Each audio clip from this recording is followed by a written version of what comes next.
Okay, so this morning I've been making a list of avoidance, and I see a lot of guys who are avoidant in my practice, but I also see a lot of women that are avoidant. So the avoidance that shows up. Okay, so here's my list. Excuse my handwriting. So here we're going to go for the first one. So the first one is conflict. Most people avoid conflict because they have a very sensitive nerve fracture. They don't want to rock the boat. They don't want to be upsetting anyone, making anyone feel guilty. So the first one is avoid conflict and just keep the peace. So in that moment, you don't express what you really feel, what you think, what you want, because you don't want anybody to be mad at you, angry at you. So that's conflict. So let's go to number two. Number two is reality, the truth. We avoid the truth. There's a saying, the truth will first burn or hurt you, and then it will set you free.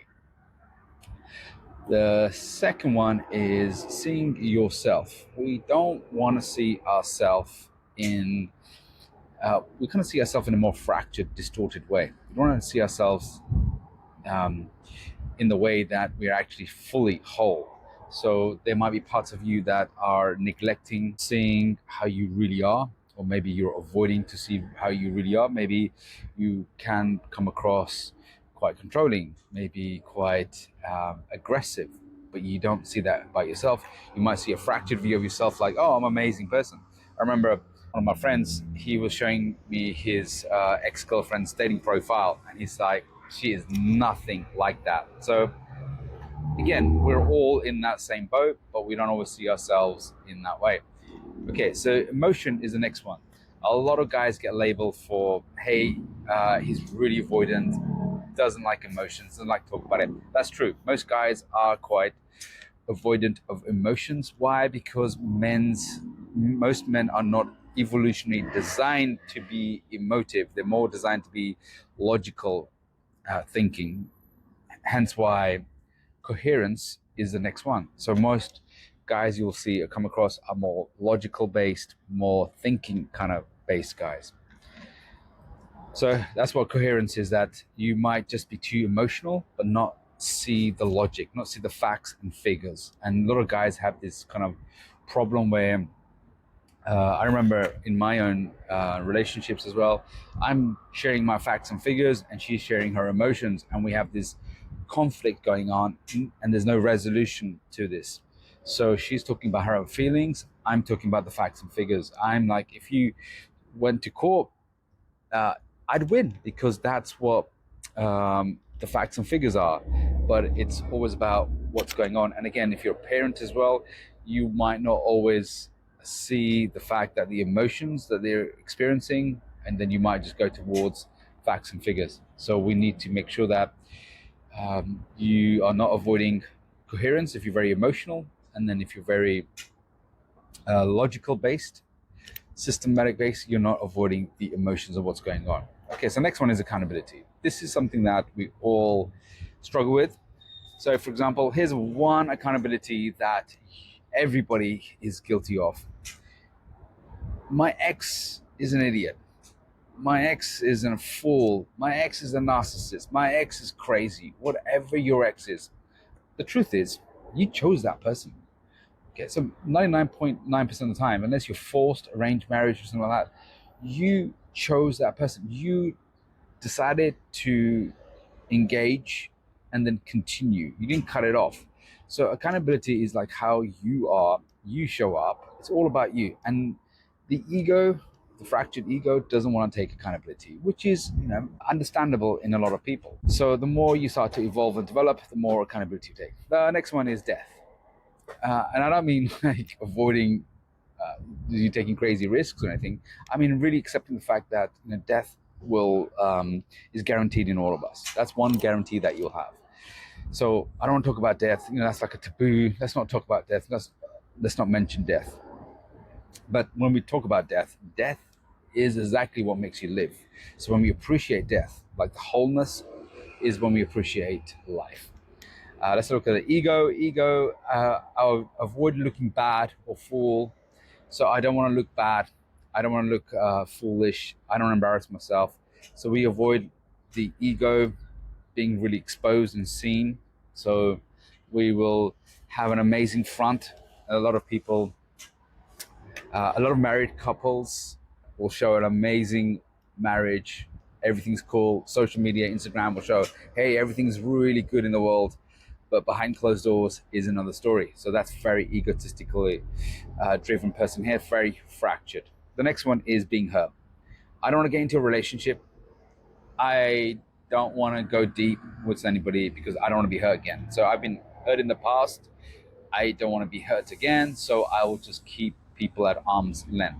Maybe that resonates. That resonates with a lot of men and women who've been hurt, maybe cheated on, maybe lied to, maybe they did that, inflicted that themselves. So think about that one. Okay, so the next one is putting yourself out there. So maybe like me, I don't really want to do videos, and now I'm like, okay, let's really deal with this. So I'm avoiding pushing myself. So putting myself out there. Uh, what is that one? Can't read my own writing. Uh, okay, playing big. That's what happens when you're left-handed ADHD. So playing big, you don't want to play big. You avoid really pushing yourself. Again, it goes with the first one is putting yourself out there. You kind of like stay small and stay safe and not take any risks. So that's the next one. This one is, okay, let's forget that one. Okay, I can't read that one. Okay, stillness and boredom. So this one is about being able to stay in quiet boredom. So when I don't feel great, I have to pick up the phone. I have to resort to something to stimulate me. So a lot of people with ADHD, anxiety, would always need some kind of stimulation. They cannot just still on their own and do nothing, right? So that's boredom.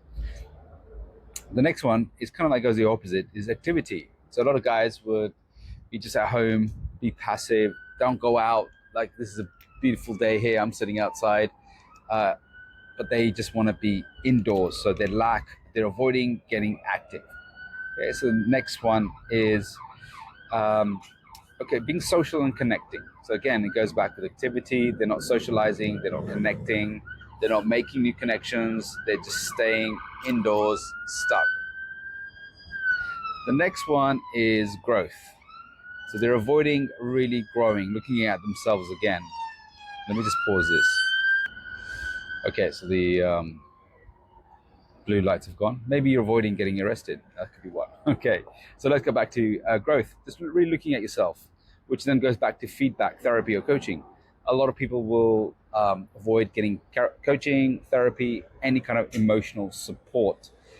And there's a lot of guys, especially egotistical ones, is like, I can do it all on my own. I don't need anyone's help. I don't need anyone's support. I can do this all on my own.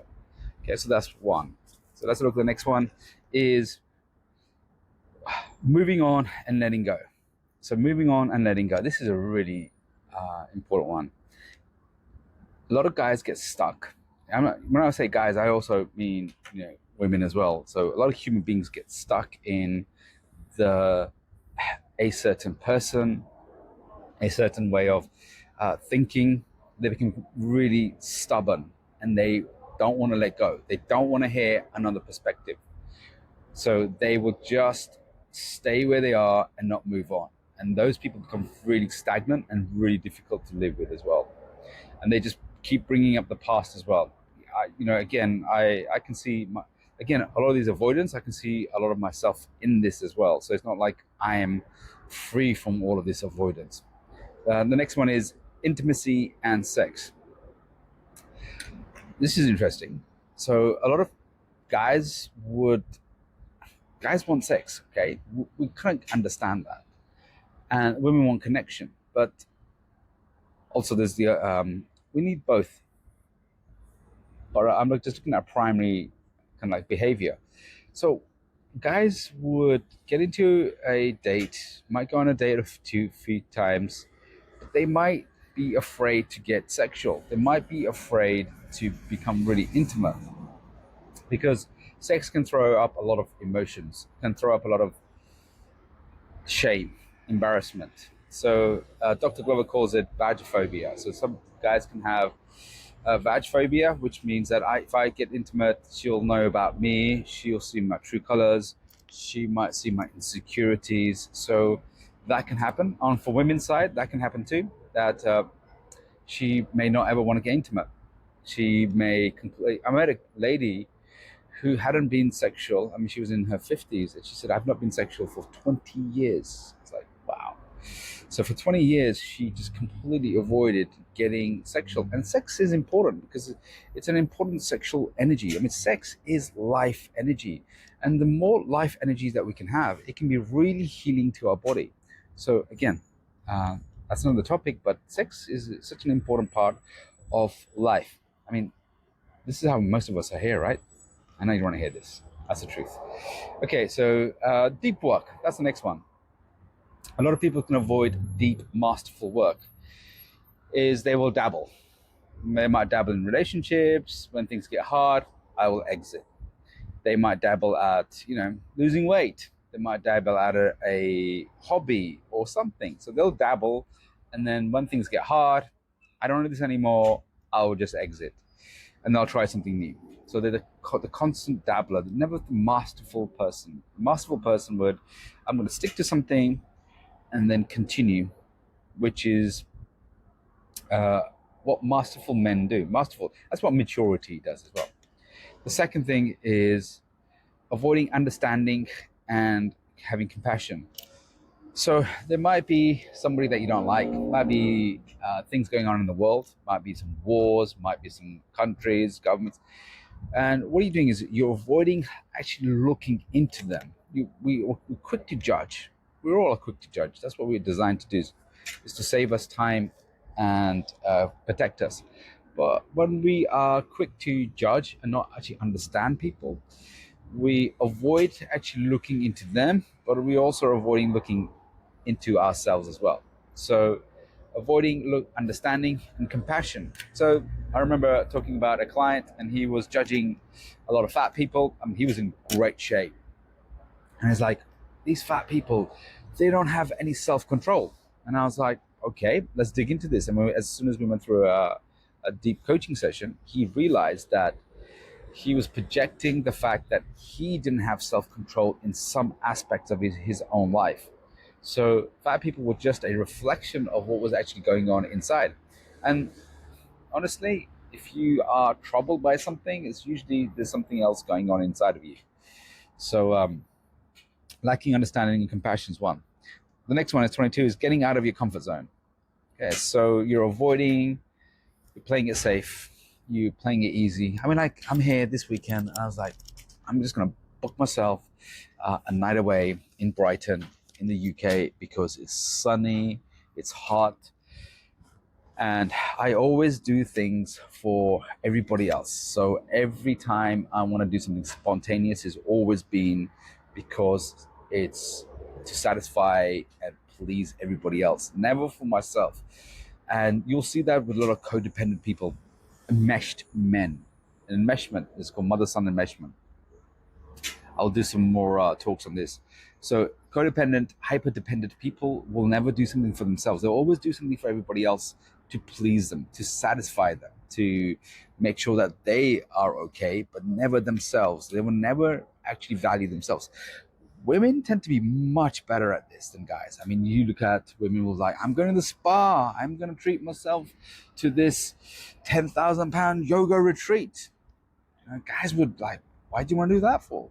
So a lot of men wouldn't spend a lot of on themselves, and they will stay in their own comfort zone. So that's one. Second, the last one, I'm sure there's more. If there is any more, guys, do let me know. The next one is consistency and focus. So a lot of the times which will go back to being masterful. Some of these will overlap. Again, I'm just brainstorming this morning, and I just wanted to share with you. So a lot of the times you will not want to be consistent with something. Again, it might be work. Especially if you have some ADHD, you can be quite avoidant. You can be all over the place unless you love the work. If you love the work, then you tend to be quite focused. But most of the time, we are so distracted. Especially, this is the worst part. This is the worst. This really gets to me. Is when you go out socializing with friends. I'm old school. Is you don't have your phone on the table. You don't have constantly checking your phone. Okay, I get it. You want to take a photo too. I do that too. You see couples that are constantly on their mobile phone. What the fuck? You are going out for a meal. You're going out to enjoy yourself, and you've got your mobile phone on, and your guys are both sitting there on the phone. What's the point of going out? There's no connection in that. So it's very important to be able to have some focus time, real present time, and be consistent with that. You don't have to spend a lot of time just focusing with your partner. Again, for the feminine, she needs quality over quantity. That's the most important thing, is quality connection over quantity of connection. So you could spend the whole day with her and just be completely distracted. That will hurt her. That will annoy her. Then spending, say, hey, listen, 30 minutes. I'm going to be super focused because I've got so many things to do. I'm going to be super focused. And that is it. 30 minutes is enough to make her feel warm, connected, seen, loved, and that's what you got to do. And again, it's the other way around as well. I've been with women on dates where they would just be on their phone. I'm like, fuck, is this where your life is? Again, that's a red flag. Screen, I'm out. Done. So I hope this helps. If there's anything else that you have got in your avoidance thinking that I can add to this, let me know and lean in instead of leaning out. All right. Stay blessed.